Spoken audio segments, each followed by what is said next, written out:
Next हम करने वाले हैं problem related with laws of reflection. तो लॉज ऑफ रिफ्लेक्शन आपने पढ़े हैं, 2 लॉज हैं। पहले आपको रिफ्लेक्शन पता है क्या है, bouncing back of light in a same medium. Okay, so when the ray of light incident on the polished surface it bounce back like a ball.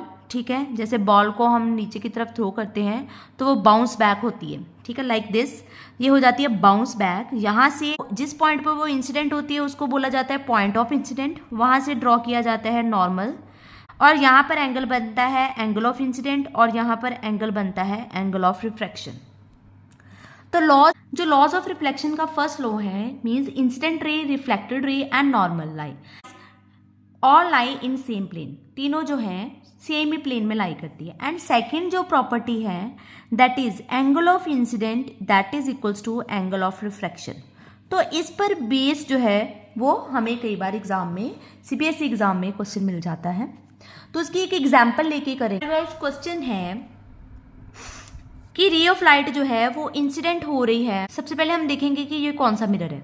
ये मिरर है हमारा, जो मिरर इन साइड से पॉलिश्ड होता है उसको हम बोलते हैं कन्वेक्स मिरर। ठीक है, सो कन्वेक्स मिरर जो है, जब रे ऑफ लाइट होके इसके ऊपर इंसिडेंट हुई, जो रे इन्फिनिटी से आ रही है, तो ये क्या हो जाएगी, diverge, because it is a diverging mirror.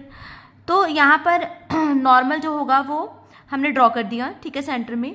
ठीक है, और एंगल ऑफ इंसिडेंट और एंगल ऑफ रिफ्रैक्शन इक्वल होते हैं। ये हो गया angle of incidence, this is angle of refraction, और this total angle is theta, जो हमने फाइंड करना है। ठीक है, यहाँ पर जब रिफ्रैक्टेड रे को इंक्रीज करोगे तो जब हमें पता है, हमने रूल पढ़ा है, इन्फिनिटी पे इमेज होता, ऑब्जेक्ट होता है तो इमेज बनता है फोकस पे। ठीक है, तो ये इसकी जो लाइन है partial virtual and direct image बनता है। तो वर्चुअल एंड डायरेक्ट कहाँ इमेज बन गया, फोकस में, और नॉर्मल कहाँ से पास हो गया, सी से। ठीक है, सो थीटा हम कैसे फाइंड करेंगे। थीटा 2 पार्ट्स में डिवाइड है, आई और आर, जो कि इक्वल है according to the laws of reflection. तो यहाँ पर थीटा हमारे पास किसके इक्वल आएगा, आई प्लस आर।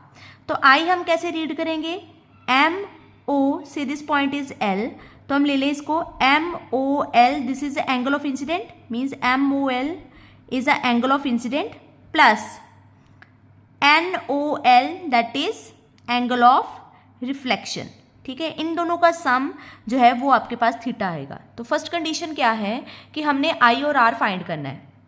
एक रफ आइडिया देखो, यहाँ पर ये एंगल दिया है। ठीक है, ये एंगल, ये लाइन ऐसे जा रही है, रफ मैं बाहर बना लेती हूँ, दिस इज अ एफ और एन। ठीक है, ये लाइन जा रही है। अब ये देखो, ये लाइन ऐसे क्रॉस हो रही है, जिसके बिटवीन ये एंगल दिया है, उस लाइन को मैं एक रफ बाहर की साइड बना रही हूँ, दैट इज दिस इज ऐसे जा रही है, विच इज एल एंड सी। ठीक है, यहाँ पर एंगल बन रहा है 25। तो ये हो गए 2 क्रॉसिंग लाइन्स। क्रॉसिंग लाइन में अगर ये वाला एंगल और ये वाला एंगल इक्वल होता है, ये वाला एंगल और ये वाला एंगल इक्वल होता है, तो अगर ये हमें एंगल दिया है 25 डिग्री, तो इन एंगल्स को हम बोलते हैं वर्टिकली ऑपोजिट एंगल। अगर ये एंगल 25 है तो ये वाला एंगल भी 25 हुआ, this point is O. It means N O L हमारे पास किसके इक्वल आ गया, 25 के इक्वल आ गया। ठीक है, एंगल एन ओ एल क्या है हमारे पास, एंगल ऑफ रिफ्रैक्शन। ठीक है, सो एंगल ऑफ रिफ्रैक्शन हमारे पास आ गया यहाँ पे, that is 25, vertically opposite angle property हमने यहाँ पर लगा, इक्वल 25 के। ठीक है, अब अगर हम देखें कि लॉज ऑफ रिफ्लेक्शन क्या बोल रहा है, वो बोल रहा है angle of incidence that is equals to angle of refraction. तो एंगल ऑफ इंसिडेंट जो है हमारे पास वो भी कितना आ गया, एंगल ऑफ रिफ्रैक्शन हमारे पास 25 है, तो एंगल ऑफ इंसिडेंट भी हमारा 25 आ गया। दोनों एंगल 25 हो गए। अब हमने फाइंड कर देना है थीटा।